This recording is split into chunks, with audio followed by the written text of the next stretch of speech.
அருட்பெருஞ்சோதி அருட்பெருஞ்சோதி தனிப்பெரும் கருணை அருட்பெருஞ்சோதி. எல்லா உயிர்களும் இன்புற்று வாழ்க, வள்ளல் மலரடி வாழ்க வாழ்க, கொல்லா விரதம் குவளை எல்லாம் ஓங்குக, நல்லோர் நினைத்த நலம் பெறுக, நன்றி நினைத்த எல்லோரும் வாழ்க இசைந்து. உலக மக்களே, அறிவான் அன்பர்களே, ஆண்மைய ஒருமைப்பாடுடைய அன்பர்களே, வல்லப்பம்மான் நம் கருளிய திருவற்பாவிலிருந்து அருட்பெருஞ்சோதி ஆண்டவருடைய திருவிளையாடல் 51 ஆண்டுகள் எப்படி நடைபெற்றது, அருட்பெருஞ்சோதி ஆண்டவர்களுடைய மகனாகிய வல்லற்பமான் அவர்கள் எப்படி இந்த பூலோகத்திற்கு வருவிக்கப்பட்டார், ஒரு தாயின் கருவறையிலே இருக்கும்போது இறைவனுடைய திருவிளையாடல் நடந்தது எப்படி, 5 மாத குழந்தையாக இருக்கும்போது சிதம்பரத்திலே அருட்பெருஞ்சோதி ஆண்டவருடைய திருவிளையாடல் எப்படி நடந்தது, இந்த பூலோகத்திற்கு வல்லற்பமானவர்கள் ஏன் வருவிக்கப்பட்டார் என்ற விளக்கங்களையும் திருவற்பாவின் பாடலின் மூலமாக பார்த்து கொண்டிருக்கிறோம். அதோடு மட்டுமல்லாமல் இறைவனுடைய 51 ஆண்டு திருவிளையாடல்களை அருட்பெருஞ்சோதி ஆண்டவர் 8 ஆண்டுகளாக பிரித்து தனது மகனுக்கு எப்படி அருளை கொடுத்து கொண்டிருக்கிறார் என்பதை தான் பார்த்து கொண்டிருக்கிறோம். அந்த வகையிலே நமது பிள்ளை பெருமானவர்கள் வருவிக்க விட்ட இடம் சிதம்பரம் அருகிலே மருதூர் என்ற கிராமத்திலே 5/10/1823 ஆண்டு ராமையா பிள்ளை சின்னையமருடைய இல்லற வாழ்க்கையில் இறைவனுடைய மகனாக வருவிக்க விட்டார். அவர்களுக்கு ஏற்கனவே உலகியலிலே பிறந்த குழந்தைகள் 4 பேர் உண்டு, 2 ஆண் பிள்ளைகள், 2 பெண் பிள்ளைகள். அதோடு நமது பிள்ளை பெருமான் அவர்கள் இறைவனுடைய மகனாக வருவிக்க விட்டார். நமது பிள்ளை பெருமான் அவர்கள் அருட்பெருஞ்சாண்டவர் தன் மகனுக்கு வைத்த பெயர் செல்வப்பிள்ளை. அதனால் தான் நான் பிள்ளை பெருமான் என்று கூறுவதுண்டு. ஒரு தாயின் கருவறையிலே இருக்கும்போது இறைவனுடைய திருவிளையாடல் எப்படி நடந்தது என்பதை நாம் ஏற்கனவே விளக்கமாக பார்த்திருக்கிறோம். இருந்தாலும் முன்னுரையாக சில கருத்துக்களை சுருக்கமாக சொல்ல வேண்டிய கடமை இருக்கிறது.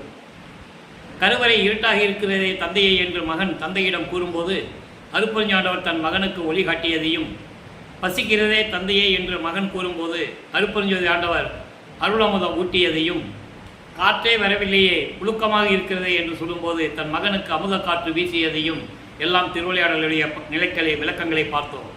அதன் பிறகு ஒரு தாயின் கருவறையிலிருந்து நமது பிள்ளை பெருமான் அவர்கள் 5/10/1823 ஆண்டு இந்த பூலோகத்தினுடைய மண்ணை தொடும்போது தேவர்கள், பிரம்மன், திருமால், ருத்திரன் போன்ற பதத்தலைவர்கள் எல்லாம் ரிஷிகளும் முனிவர்களும் வாழ்த்தி வரவேற்கிறார்கள்.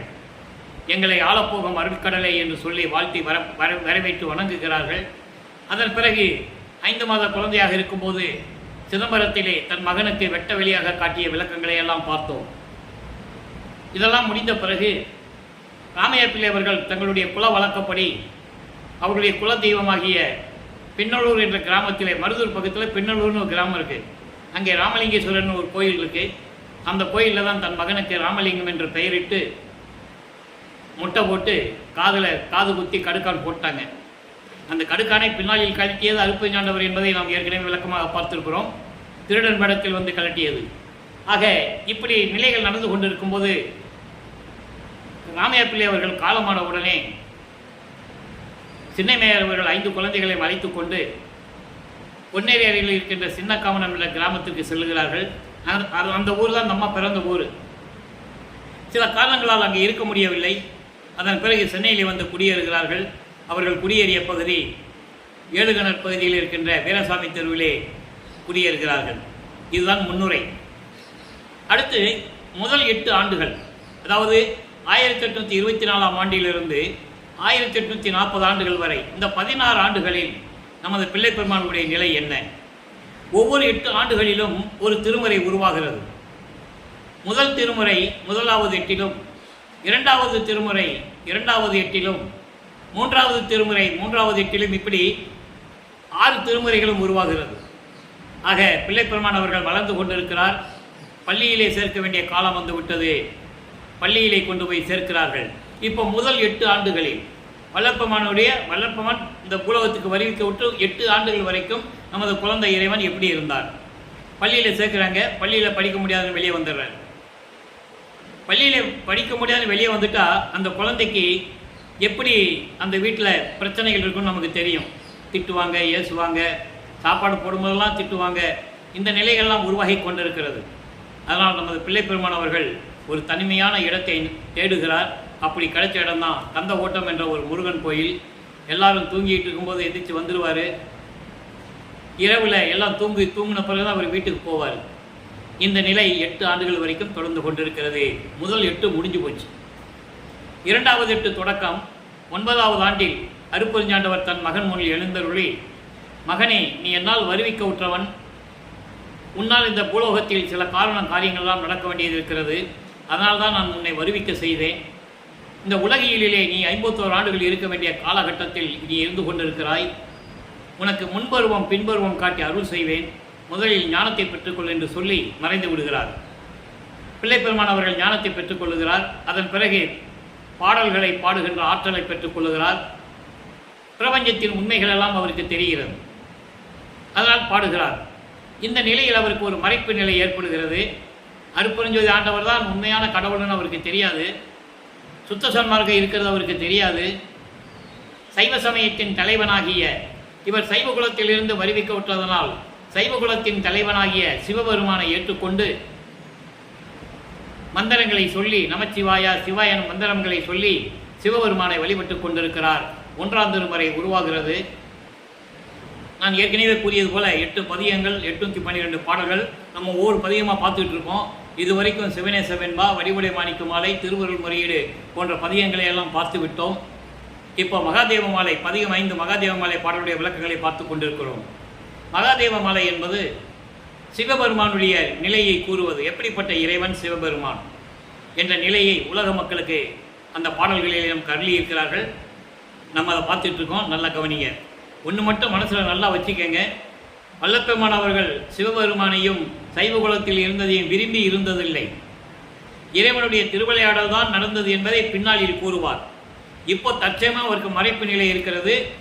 சைவ சமயத்தின் தலைவனாகிய சிவபெருமானை வழிபட்டு கொண்டிருக்கிறார். அவர் எப்படிப்பட்டவர் என்பதை மகாதேவ மாலையிலே கூறியிருக்கிறார். அதை பார்த்து கொண்டிருக்கிறோம். இன்று 3வது பாடல். மொத்தம் 100 பாடல்களை கொண்டது. இன்னைக்கு 3வது பாடல். வித்தாகி, முளையாகி, விளைவதாகி, விளைவிக்கும் பொருளாகி, மேலுமாகி, கொத்தாகி, பயனாகி, கொள்வோனாகி, குறைவாகி, நிறைவாகி, குறைவில்லாத சத்தாகி, சித்தாகி, இன்பமாகி. இந்த நிலையெல்லாம் சிவபெருமான் இருக்கிறாராம்.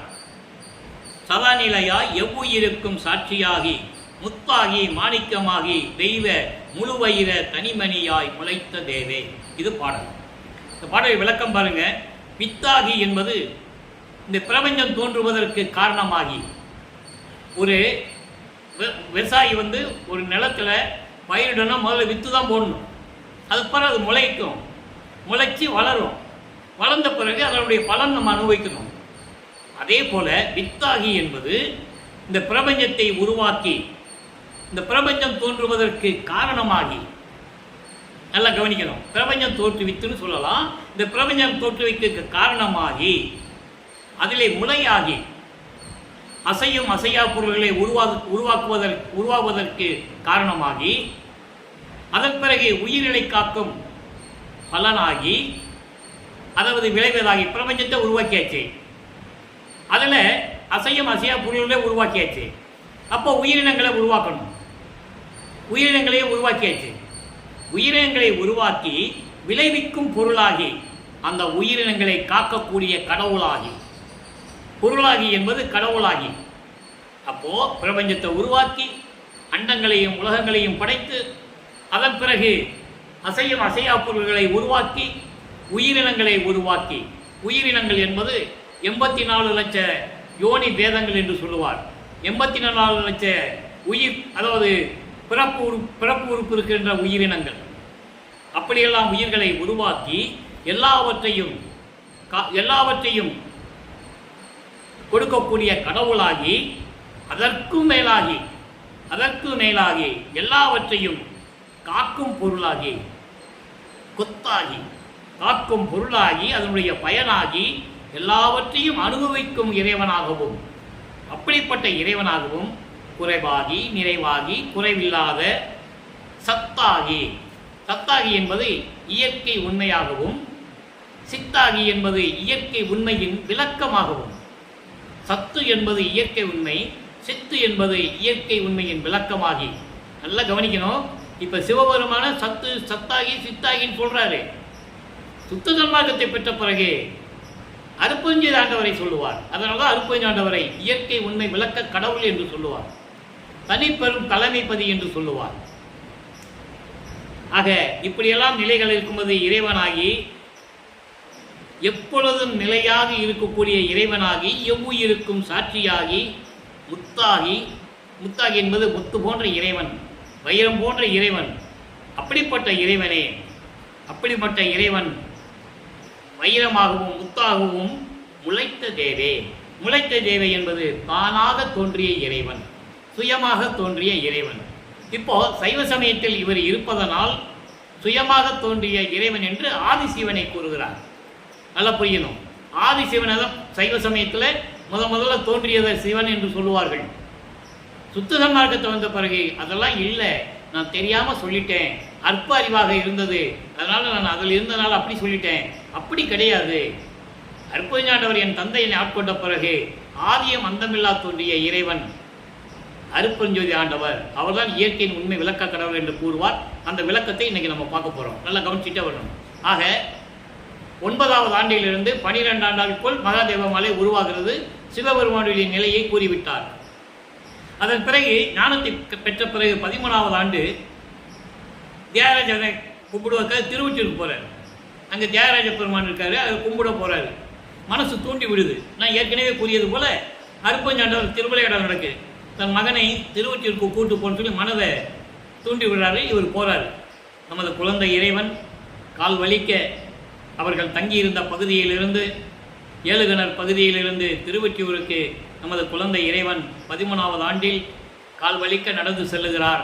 அங்கே தியாகராஜ பெருமானை வழிபடுகிறார். 2ஆம் திருமுறை உருவாகிறது. 113 பதிகங்கள், 1207 பாடல்கள். இந்த நிலைகள் எல்லாம் உருவாகி கொண்டிருக்கும் போது சிவபெருமானை, அதாவது தியாகராஜ பெருமானை, அங்கே இருக்கிற சிவபெருமான் பேர் தியாகராஜர், தியாகராஜ பெருமானை வழிபடுகிறார். எந்த விதமான பலனும் இல்லை. காலங்கள் உருண்டோடுகிறது, ஆண்டுகள் கடந்து செல்லுகிறது. அதன் பிறகு இவர் இத்தனை ஆண்டுகள் நம்ம திருவொற்றியூரில் இறைவனை பற்றி முறையீடு செய்கிறோம், பாடுறோம், வேண்டுறோம், முறையிடுறோம், எந்த விதமான பலனும் இல்லைன்னு சொல்லிட்டு திருமுல்ல வயலுக்கு போகிறார். அங்கே திருமுல்ல வயலுக்கு போனால் அங்கே இருக்கிற சிவபெருமான் பேர் மாசிலாமணி. மாசிலாமணி மாசிலாமணி மனம் உருகி பாடுவார். எந்த விதமான பலனும் இல்லை. சரி, இங்கேயும் இத்தனை வருஷம் நம்ம வந்தாச்சு, எந்த விதமான பலனும் இல்லைன்னு சொல்லி திருவள்ளித்தாயத்துக்கு போகிறார். அங்கே இருக்கிற சிவபெருமானை வழிபடுகிறார். இந்த 3 இடங்களும் சிவபெருமான் ஒரு காலகட்டத்தில் அவருடைய திருவிளையாடல் நடந்திருக்குது. அங்கே அதுக்கு ஒவ்வொரு விளக்கங்கள் நம்ம ஏற்கனவே பார்த்துருக்கோம். அது விளக்கங்கள் வரும்போது இன்னும் கொஞ்சம் கொஞ்சம் உங்களுக்கு விளக்கங்கள் வரும். அப்புறம் மாசிலாமணி கிட்ட பாடுவார், திருவள்ளித்தாயத்தில் பாடுவார், எந்த விதமான பிரயோஜனம் இல்லை. அப்போ இவர் ஒரு முடிவு எடுக்கிறார். இனிமேல் நம்ம அந்த இடத்துக்கெல்லாம் போக முடியாது, கால் வலிக்குது, எத்தனை வருஷத்துக்கு நம்ம அங்கே நடந்து போகிறது அப்படின்னு சொல்லி சிவபெருமான்கிட்ட சொல்லிவிட்டு, தந்தையே, நான் கால் வலிக்க நடந்து வந்து உன்னை தேடி வரேன், நீ என்னன்னு கூட கேட்காம ஊமை மாதிரி இருக்கிற, பெத்த பிள்ளையை தெருவில் விட்டுட்டானே உன்னை திட்டுவாங்களே, அதுக்கு தான் நான் பயப்படுறேன், இனிமேல் நான் அந்த 2 இடத்துக்கு என்னால் வர முடியாது அப்படின்னு சொல்லி நிரந்தரமாக திருவொற்றியூர் சென்று கொண்டிருக்கிறார். இப்போ நமது பிள்ளை பெருமான் அவர்களுக்கு 16 ஆண்டுகள். 1824ஆம் ஆண்டிலிருந்து 1840 ஆண்டுகள் வரைக்கும் நம்ம இப்போ தற்சமையாக பார்த்துக்கிட்டு இருக்கோம். இன்னும் நிறைய இருக்குது. இப்போ 2 8 தானே பார்க்குறோம், இனி 6 8 பார்க்கணுமே. 6 8 48, கடைசியில் 3 வருஷம் மேட்டுக்குப்போம். இப்போது திருவொற்றியூருக்கு நிரந்தரமாக சென்று கொண்டிருக்கிறார். பதிகம் 41 அவ தொழிலுக்கு அலைசல் அப்படின்ற பதிகத்தில் 4வது பாடல். அவ தொழிலுக்கு அலைசல் என்பது, நான் அதாவது என்னை இந்த பூலோகத்துக்கு கொண்டு வந்துட்டு தெருவில் விட்டுட்டேன், நான் வந்து துன்பங்களையும் துயரங்களையும் அனுபவிச்சுட்டு இருக்கேன், ஏளன பேச்சுகள், கிண்டல்கள், கேலிகள், இத்தனையும் நான் அனுபவிச்சுட்டு இருக்கேன் என்ன இறைவனிடம் சொல்லுவது. அவ தொழில் என்பது ஒரு இழிவான நிலையில் நான் இருக்கிறேன் என்ற நிலையை சிவபெருமானியிடம் சொல்லி கொண்டிருக்கிறார். பாடல் இன்னைக்கு 4வது பாடல். நல்லா கவனிக்கணும். இந்த பாடலுக்கு ஏற்றபடி, இந்த பதிகத்துக்கு ஏற்றபடி சுத்த சன்மார்க்கத்தை வாங்கின பிறகு அவருடைய நிலை என்ன? மணித்தலை நாகமனைய வெங்கொடியார் வஞ்ச விழியில், நல்லா கவனிக்கணும். மணித்தலை நாகமனைய வெங்கொடியார் வஞ்ச விழியால் மயங்கி பிணித்தலை கொண்டு வருந்தி நின்று உழலும் பேதையேற்கு உன் அருள் உலகோ. அவருக்கு சந்தேகம் வந்துடுச்சு. இத்தனை வருஷம் 16 வருஷம் ஆகி போச்சு. சரி, முதல்ல ஒரு 8 வருஷத்தில் நமக்கு ஒன்றுமே தெரியாது. 9வது வருஷத்தில் நமக்கு எல்லாம் தெரிஞ்சிருச்சு. அதிலிருந்து சிவபெருமானை வழிபட்டுக்கிட்டு இருக்கோம். 16 ஆண்டுகள் முடிஞ்சிருச்சு, முடிய போகுது. இன்னும் ஒன்றுமே அருள் கிடைக்கல என்று அவருக்கு ஒரு சந்தேகம் வருது. சொல்லிட்டு, கனித்தலை அறியா பேர் ஒளிக்குன்றே கண்கள் 3 உடைய என் கண்ணே அனித்தலை அடியாருக்கு அருள் திருவொற்றி அப்பனே செப்பரும் பொருளே. பாடலுடைய விளக்கம் பாருங்க. மணித்தலை நாகமனைய, நாகப்பாம்புக்கு விஷம் இருக்கும், அது போன்று விஷமுடைய நாகப்பாம்பு போன்ற கொடிய காம மனம் கொண்ட பெண்களின் பார்வையால் மயங்கி, நல்லா கவனிக்கிறேன், ஏற்கனவே நான் சொல்லியிருக்கேன், ஒரு உலகியலிலே ஒரு ஆணுக்கோ ஒரு பெண்ணுக்கோ 16 ஆண்டுகள் ஆகிவிட்டால் அவர்களுக்கு காமம் வருவது இயற்கை, யாராலையும் தடுக்க முடியாது. அதே மாதிரி மனநிலையும் சும்மா ஒரே இடத்தில் இருக்காது, மனம் தாவிக்கொண்டே இருக்கும், ஏதாவது நினச்சிக்கிட்டு இருப்பாங்க. அந்த நிலையில் நமது பிள்ளை பெருமாள் இருக்கும்போது சிவபெருமான் என்று சொல்றார், விஷமுடைய நாகப்பாம்பு போன்று இருக்கின்ற ஏன் பெண்களை மட்டும் குறிப்பிடுகிறார். நல்லா கவனிக்கணும். ஒரு ஆணு பார்த்தா காமம் வராது இல்லையா? காமத்திற்காக தான் ஒரு பெண்ணை குறிப்பிடுகிறார் என்பதை நீங்கள் புரிந்து கொள்ள வேண்டும். காமம் எப்படி வரும்? ஒரு ஆணும் பெண்ணு இருந்தால் தான் காமம் வரும் இல்லையா? அந்த உணர்ச்சிகள் வரும். அப்போ பெண்களை பார்த்து அவருடைய மயக்கம் தரக்கூடிய அந்த கடைக்கண் பார்வையில் நான் மயங்கி, எப்படி மயங்குறாராம் பெண்களின் பார்வையில் அப்படி சொல்ற, அது இயற்கையாக நடக்கிறது. அப்படி பெண்களின் வஞ்ச விழியால் அப்படியே காம பார்வையால் நான் மயங்கி பிணித்தலை கொண்டு வருந்தி நின்று, அதாவது துன்பம் அடைந்து நான் வருந்தி நின்று திரிந்து கொண்டிருக்கிறேன், தெருவா சுத்திட்டு இருக்கேன். இப்படிப்பட்ட பேதையனுக்கு உன் அருள் உலகோ? உன் அருள் கிடைக்குமா? எனக்கு சந்தேகமா இருக்கு. ஏன் காமத்தை குறிப்பிடுகிறார்? காமம், குரோதம், லோபம், மோகம், மதம், ஆச்சரியம் 6 பிண்ட துரிசிகள் இருக்கு. இதெல்லாம் நீக்கணும். அப்போ இவரை அறியாமலேயே ஒவ்வொரு பிண்ட துரிசையும் நீக்கி கொண்டிருக்கிறார். அப்போ இந்த நிலையில் இருக்கும்போது காமத்தில் நான் பெண்களுடைய பார்வையில் மயங்கி அதனால் துன்பமுற்று நான் தெரிந்து கொண்டிருக்கிறேன். இப்படிப்பட்ட எனக்கு உன்னுடைய அருள் கிடைக்குமா?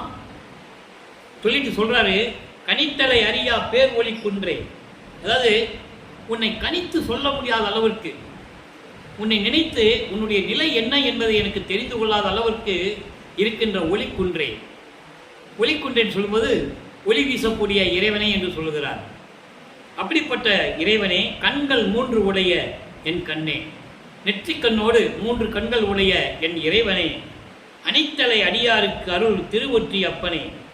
அதாவது உன்னை வணங்கக்கூடிய அடியார்களுக்கு, உன்னை வணங்கக்கூடிய அடியாருக்கு அருளை கொடுக்கக்கூடிய திருவொற்றியில் இருக்கின்ற என் அப்பனே, செப்பரும் பொருளே, சொல்ல முடியாத அளவிற்கு ஒப்பற்ற நிலையில் இருக்கின்ற இறைவனே, எனக்கு விரைவில் வந்து அருள்வாயாக. நான் காமத்தில் சிக்கிக்கொண்டு தெரிந்து கொண்டிருக்கிறேன். அதை நீக்கணும். நீக்கினாதான் இவர் அடுத்த நிலைக்கு போக முடியும். அடுத்து கோபத்தை அடக்கணும். அப்போ முரண்பாடுகள், மாறுபட்ட கருத்துக்கள் எல்லாம் நீக்கணும். ஆணவத்தை, அகங்காரத்தை நீக்கணும், மோகத்தை நீக்கணும். இப்படி பிண்ட துரிசுகள் உண்டு. அதனால இறைவனிடம் வேண்டுகிறார், இதெல்லாம் எனக்கு நீக்க வேண்டும் என்று சொல்லுகிறார். எந்த விதமான அருளும் கிடைக்கவில்லை.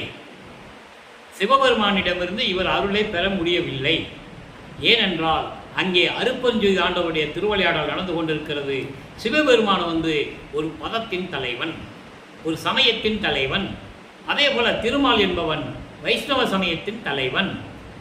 அருப்பஞ்சோதி ஆர்டர் கொடுத்தாதான் இவங்க கொடுக்க முடியும். அந்த உண்மை ரகசியத்தை நீங்கள் தெரிஞ்சுக்கணும். நீங்கள் சைவ சமயத்திலிருந்து கொண்டு நீங்கள் சிவபெருமானை வழிபட்டா கூட சிவபெருமானை டைரக்டாக நேரடியாக அருளை கொடுக்க முடியாது, எந்த விதமான பலனையும் கொடுக்க முடியாது. அருப்பஞ்சாட்டை கேட்டு தான் கொடுக்கணுன்றதை நம்ம பாடலில் பார்த்துக்கிட்டு இருக்கோம்.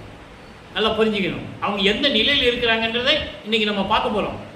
அதனால தான் உங்களுக்கு ஒவ்வொரு பகுதியாக நான் விளக்கமாக சொல்லிகிட்டு இருக்கேன். ஏன்னா இந்த பிரபஞ்சம் தோன்றிய காலத்திலிருந்தே சைவ சமயத்தை சேர்ந்தவர்கள் சிவபெருமான் கடவுள்னு சொல்லிட்டாங்க, வைஷ்ணவ சமயத்தை சேர்ந்தவர்கள் திருமால்னு சொல்லிட்டாங்க. இப்படி ஒவ்வொரு சமயத்துக்கு கடவுள் உண்டு. முருகன், விநாயகன், சூரியன், அம்மை, இப்படி நிறைய சமய தலைவர்கள் உண்டு. அவர்கள் யாரிடமிருந்து அருளை பெற்று உங்களுக்கு கொடுக்குறாங்க அப்படின்ற உண்மையை, இந்த பிரபஞ்சத்தின் உண்மை யாருமே சொல்லலை. அதனால மக்களுக்கு தெரியல. சிவபெருமான் தான் எல்லாமே பண்ணிட்டு இருக்காருன்னு நினச்சிட்டு இருக்காங்க. அதை தான் இன்னைக்கு நம்ம பார்த்துக்கிட்டு இருக்கோம். இப்போ பாருங்க, வல்லற்பெருமான் அவர்கள் 16 ஆண்டுகள் வரைக்கும் சைவ சமயத்தில் இருக்கும்போது சிவபெருமானிடமிருந்து எந்த அருளையும் பெற முடியவில்லை. அடுத்த 8 இருக்கே, 3வது 8, சிவபெருமான் இவரை பார்த்து திருவழியா ஓடுவார் திருவொற்றியூர்ல. அந்த நிலைகள்லாம் நம்ம பார்க்க போறோம். ஏன் ஓடுறாரு? இன்னும் பேச வேண்டியதானே? இவர் தான் கூப்பிடுறாருல, இன்னும் பேச வேண்டியதானே சிவபெருமான்? ஏன் ஓடுறாரு? அந்த நிலைகள்லாம் பின்னால் பார்க்க போகிறோம். இப்போ 16 ஆண்டுகள் வரைக்கும் தான் இப்போ நம்ம பார்த்துக்கிட்டு இருக்கோம். இப்போ சுத்த சன்மார்க்கத்தை பெற்ற பிறகு 32 ஆண்டுகள் வரைக்கும், 32 ஆண்டுகள் வரைக்கும் சிவபெருமானிடமிருந்து இவர் எந்த அருளையும் பெற முடியவில்லை. இன்னும் சில சுத்தமான விளக்கங்களாக இருக்குது. அதெல்லாம் வரும்போது நான் உங்களுக்கு சொல்லுவேன். இவருக்கு தெரியாமலேயே அருட்பெருஞ்சாண்டவர் சில நிகழ்ச்சிகள்லாம் நடத்தியிருக்காரு. அதெல்லாம் நம்ம பின்னால் பார்க்க போகிறோம். இப்போ இந்த நிலை இருக்கும்போது சுத்த சன்மார்க்கத்துக்கு வந்த பிறகு உண்மையான இறைவன் யார், அவர் எப்படிப்பட்டவர், எப்படி இவருக்கு அருளை கொடுத்தார், எந்தெந்த நிலைகளில் அருளை கொடுத்தார் என்ற நிலையை பார்க்க போகிறோம்.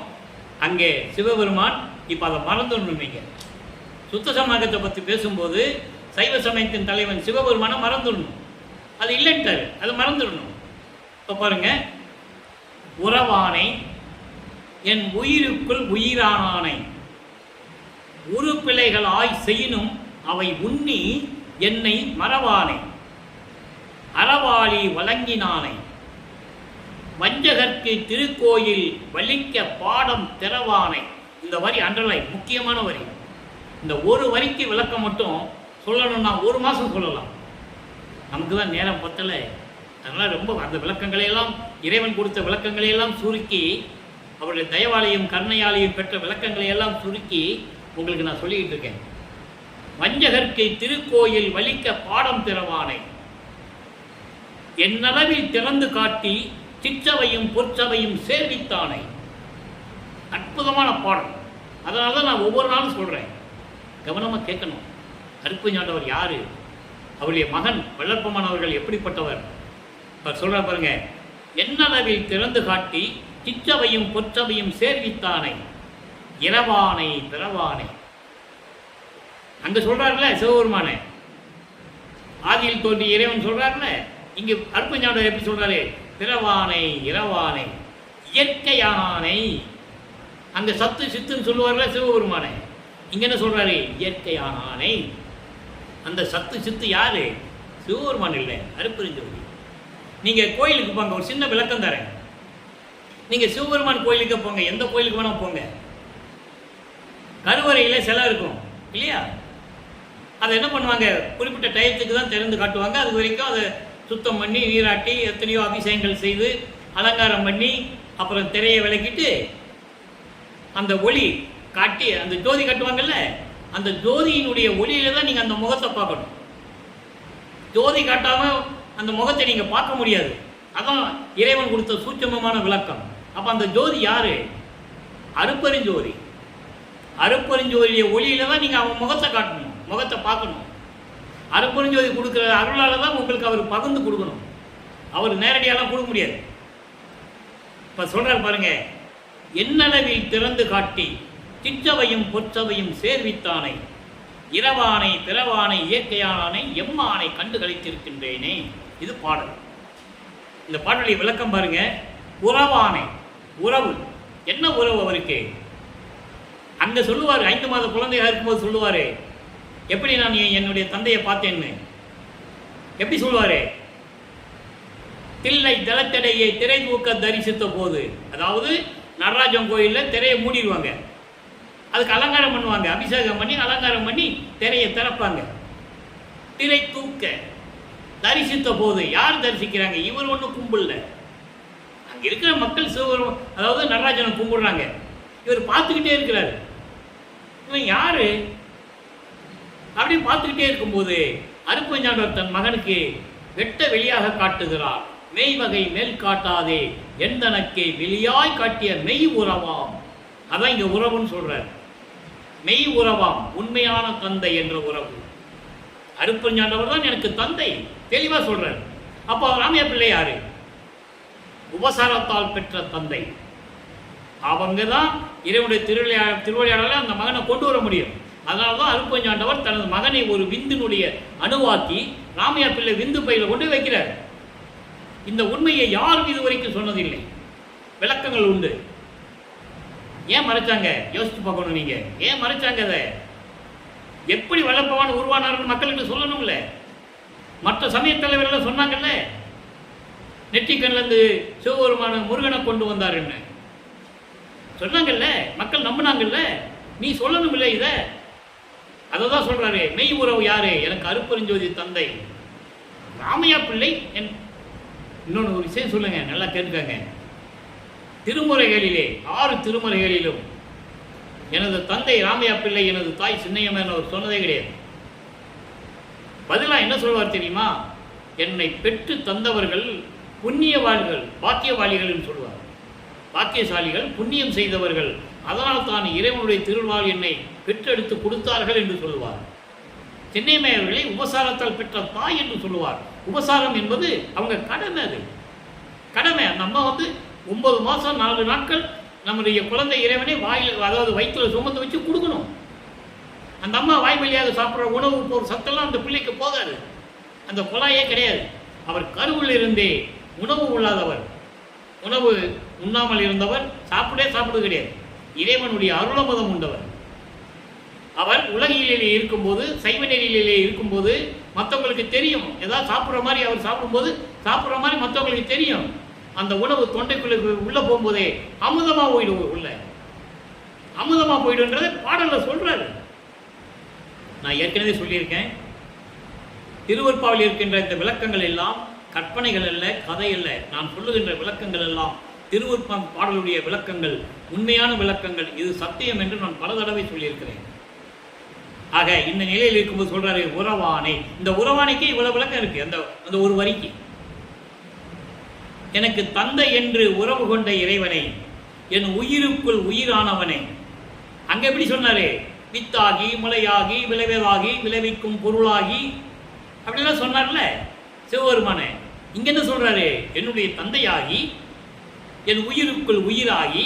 இந்த வித்தியாசத்தை நீங்க பார்க்கணும். இந்த வித்தியாசத்தை நீங்க பார்க்கணும்.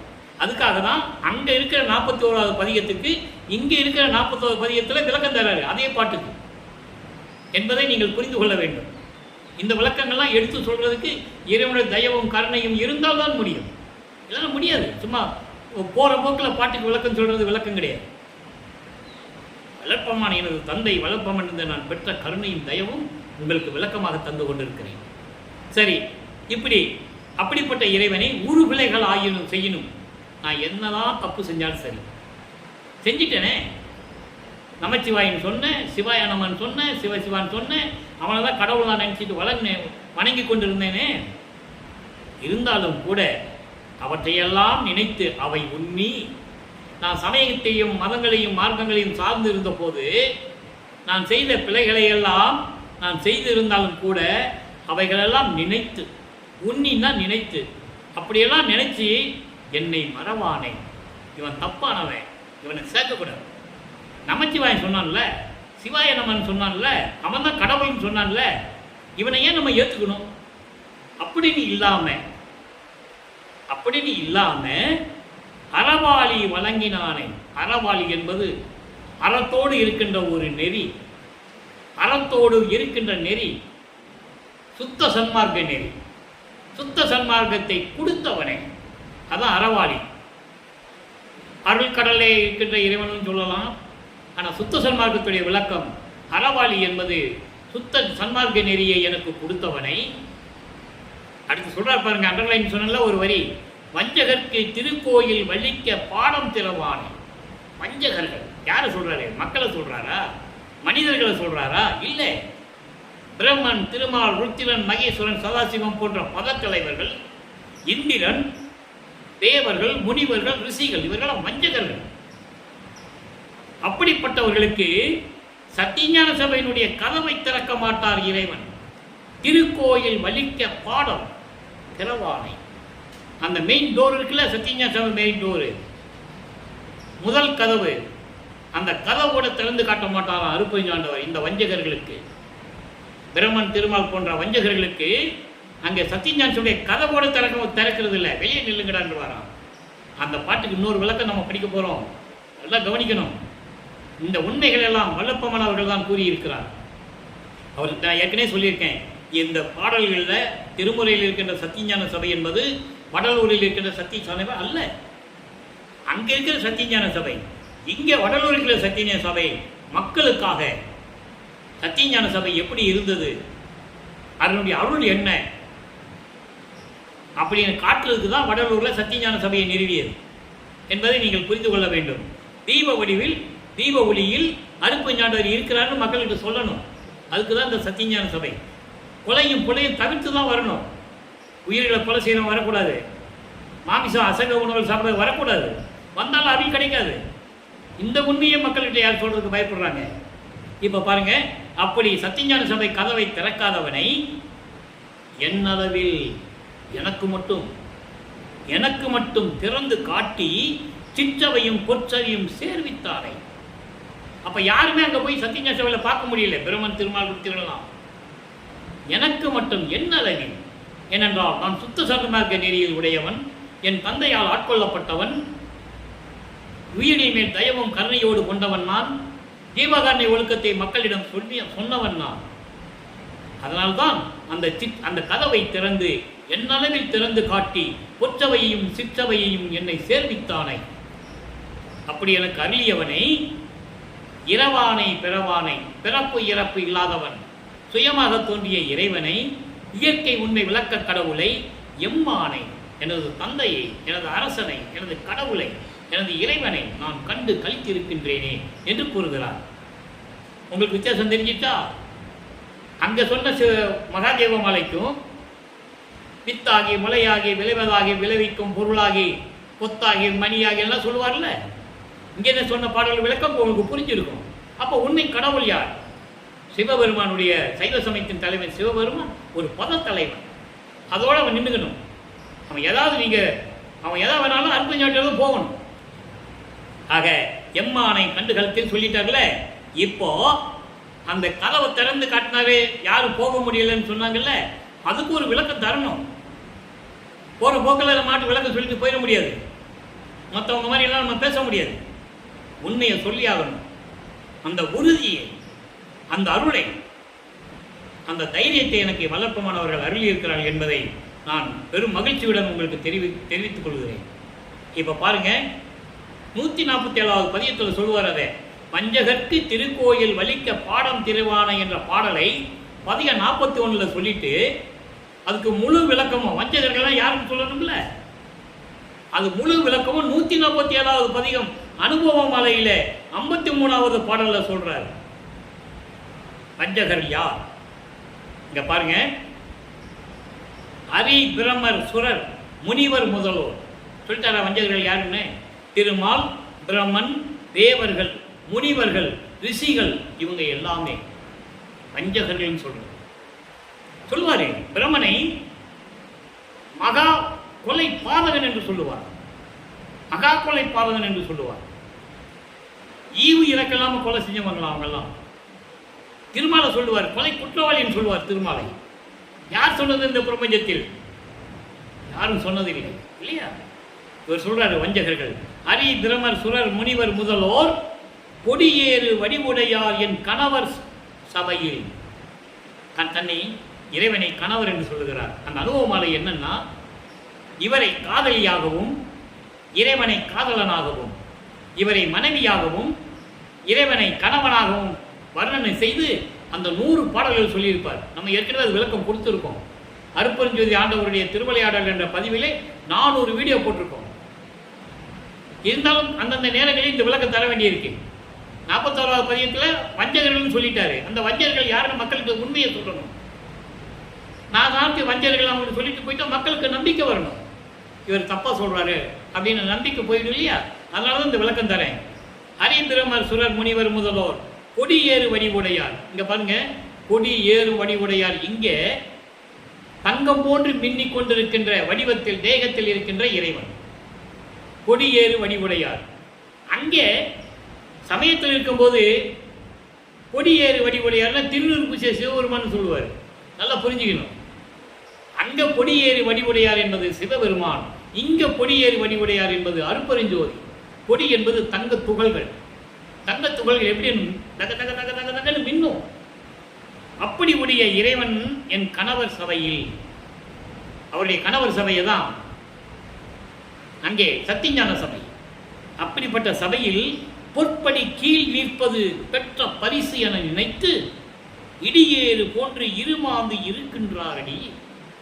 எவ்வளவு அற்புதமான வரி, பிரபஞ்சத்தின் உண்மை. அப்படிப்பட்ட சத்தியஞான சபையில இந்த வஞ்சகர்கள், பிரமன், திருமால், ரிஷிகள், முனிவர்கள் போன்றவர்கள் எல்லாம் அங்க நின்றுட்டு இருக்காங்க. எப்படி நின்றுட்டு இருக்காங்களாம்? அந்த சத்தியஞான சபை படி இருக்குல்ல, 5 படி இருக்கும். சபைக்கு 5 படி, அதனுடைய விளக்கங்கள் நிறைய இருக்கு. அதெல்லாம் ஒரே நாளில் சொல்ல முடியாது. நம்ம ஏற்கனவே கொஞ்சம் கொஞ்சம் சொல்லியிருக்கோம். ஐம்பூதங்கள், ஐம்புலன்கள், ஐம்பொருள்கள், கண்ணேந்திரியங்கள் நிறைய சொல்லலாம். நிறைய விளக்கங்கள் இருக்கு. அந்த படிக்கு கீழே தான் நிற்கிறதே நமக்கு பெரிய பெருமை நினைச்சிட்டு இருக்காங்களாம். சபைக்குள்ள போக முடியல, இறைவன் கதவு திறந்து உங்களுக்கு காட்டல. அந்த சபையினுடைய படிக்கு கீழே முதல் படிக்கு கூட இவங்க கால் எடுத்து வைக்க முடியாது. அதான் சொல்றாரு, பொற்படிக்கு நிற்பதே பெற்ற பரிசு. இதே நமக்கு பெரிய பரிசுன்னு நினைக்கிறாங்களாம். சத்தியஞான சபை படிக்கு காலு கூட வைக்க முடியல, ஆனா அந்த படி கீழே நிற்கிறதே நம்ம செஞ்ச புண்ணியம் நினைக்கிறாங்களாம். அப்படி நினைத்து இடியேறு போன்று இருமாந்து நிற்கிறாரடி. இடி போன்றுன்னா என்ன அர்த்தம்? அதாவது மனசுக்குள்ள அப்படி பொங்கி நிற்கிறாங்க. ஒரு வீர் கொண்ட காளை போல. ஜல்லிக்கட்டுல காளை எப்படி இருக்கும்? கோபத்தை வச்சுக்கிட்டு அந்த மாதிரி இருக்கிறாங்களாம். கோபம் கொண்ட காளைகள் போல முகத்துல கோபத்தை வச்சுக்கிட்டு, மனசுல வஞ்சகத்தை வச்சுக்கிட்டு, நம்மளால இதெல்லாம் செய்ய முடியலன்னு ஒரு கோபத்துல இருமாப்போடை இருக்கின்றார்கள் அடி. யார்கிட்ட சொல்றாரு? உலக மக்கள்கிட்ட சொல்றாரு. அனுபவமாலை என்பது 100 பாடல்களும் உலக மக்களிடம் சொல்லுவதற்காகத்தான் தான் தோழியிடம் சொல்லுவது போல கூறுகிறார். ஒரு தோழிகிட்ட சொல்றது போல கூறுகிறார். ஏன்னா இவர் மனைவி ஆயிட்டார்களா இறைவனுக்கு. நல்லா புரிஞ்சுக்கணும். இதெல்லாம் அவருடைய வர்ணனைகள். அப்படி இருக்கும்போது சத்தியஞான சபை படிக்கு கீழே நிற்கிறாங்கடி, உள்ள கூட போக முடியாதுன்னு சொல்றாரு. அதனால்தான் அவர்களை வஞ்சகர்கள் என்று சொல்லுகிறார். அந்த வஞ்சகர்களுக்கு இவரு விளக்கம் இருக்கு. அருப்பான சும்மா கிடையாது. இறைவன் கொடுத்த விளக்கம் அற்புதமான விளக்கங்கள் எனக்கு கொடுத்ததுண்டு. அப்படிப்பட்ட வஞ்சகர்கள் சத்தியஞான சபைக்கு படிக்கு கீழே நிற்கிறாங்க. இன்னொரு பாடல் வரும், நம்ம சொல்ல போறோம். அதனுடைய சுருக்கத்தை முதலே சொல்லிடுறேன் உங்களுக்கு. என்ன எதிர்பார்ப்பாட இருப்பீங்கல்ல. நிற்கிறாங்களா? நிற்கிறாங்க. இவர் நமது வளர்ப்பமானவர்கள், பிள்ளை பெருமானவர்கள் 32 ஆண்டுகளுக்கு சென்னையில் இருந்துட்டு, அவர் விண்ணுலகத்திலிருந்து பூலோகத்துக்கு அவங்க அப்பா அற்பஞ்சோண்டர் சுத்த சன்னாக்கத்தை வாங்குறதுக்கு நீ அங்கே தான் வரணும் மகனே, நான் எல்லாரும் முன்னாலே தான் கொடுக்கணும், நான் தனியாலாம் உனக்கு கொடுக்கக்கூடாது, ஆனால் நீ இங்கே வந்துருன்னு சொல்லிட்டு போயிடுவார். இவர் முக்காடு போட்டுக்கிட்டு அப்படியே அண்டங்களை கடந்து உலகங்களை கடந்து பறந்து போய்கிட்டு இருக்கிறாரு. எங்கே? சுத்த சிவஞான வழிக்கு. அங்கே போனப்போ தான் பார்க்குறாரு, பிரம்மன் திருமாலெல்லாம் சத்தியஞான சிவ படிக்க கீழே நிற்கிறாங்க. அதான் இங்கே சொல்கிறாரு. இதற்கு முடிவுரை அப்புறம் சொல்லுவார். அதான் உங்களுக்கு விளக்கம் முதலையே சொல்கிறேன். எல்லாம் நிற்கிறாங்கன்னு மட்டும் தானே இங்கே சொல்கிறாரு. அப்போ அங்கக்குள்ள உரையாடல் என்ன நடந்தது அதை சொல்லணும்ல. அப்போ அங்கே நிற்கிறாங்க. இவர் போய் அங்கே நேராக போய் நிற்கிறார். பறந்து போனார்ல, அண்டங்களை கடந்து உலகங்களை கடந்து எல்லாம் பறந்து போய் அங்கே நிற்கிறாரு. என்ன எல்லாம் இங்கே நிற்கிறீங்க அப்படின்னு கேட்குறாரு. பிரம்மன், திருமால், ருத்திரன், தேவர்கள், முனிவர்கள், ரிஷிகள் எல்லாம் நிற்கிறாங்க. படிக்க கீழே தான் நிற்கிறாங்க. படி தாண்டி போக முடியாது. கதவு தான் பூட்டியிருக்கேன். இவர் போனப்போ தானே கதவு திறக்கணும். அதான் சொல்றாரு, என்னளவில் கதவு திறந்து காட்டி சிற்றவையும் பொற்சவையும் சேர்வித்தானே. அப்ப அதுக்கு பின்னால் நடந்த நிகழ்ச்சியை சொல்லணும்ல, அது நம்ம சொல்லுவோம். முன்னாலேயே உங்களுக்கு ஒரு சில கருத்துக்களை சொல்றேன். அப்ப இவர் கேட்கிறாரு, ஏன் நீங்க போகல? கதவு பூட்டி இருக்கு, ஏன் நீங்க போகல அப்படின்னு கேட்கிறாரு. அப்ப சொல்றாங்க, நாங்கள் போவதற்கு, இந்த படியேறி நடந்து போவதற்கு எங்களுக்கு தகுதி இல்லை. உங்களுக்கு ஒருத்தருக்கு தான் அந்த தகுதி இருக்கு. நீங்க போங்க சாமி, அப்படின்னு கை கட்டுறாங்க. அப்ப இவர் படி ஏறுறாரு, கதவு திறக்குது. இதெல்லாம் சொல்லணும் மக்கள்கிட்ட. எத்தனையோ கதவு திறந்ததுன்னு சொன்னாங்கல்ல, இவர் படி ஏறும்போது கதவு திறந்தது யார் சொன்னது? அப்ப எவ்வளவு வஞ்சகர்கள் இருந்திருக்காங்க இந்த உலகத்தில். அவருக்கு பற்றி தெரிஞ்சு கூட சொல்லாம மறைத்து இருக்கிறார்கள் இந்த பாடலை பற்றி சொல்லாம. அப்ப இவர் படிதான் வைக்கிறாரு, ஒரு படியில கால் வைக்கிறாரு, கதவு திறக்குது, இவர் உள்ள போறாரு, பொற்சபையும் சிற்சபையும் பார்க்கிறாரு. இவ்வளவு அற்புதமான இடம். வல்லற்பமன்னா சோறு போட சொன்னாரு, அது போட சொன்னார், சோறு போட சொன்னார் உண்மைதான், ஜீவகாருண்ய ஒழுக்கத்தில் சொன்னாரு. எப்படி போட சொன்னார்னு யாராவது சொன்னாங்களா?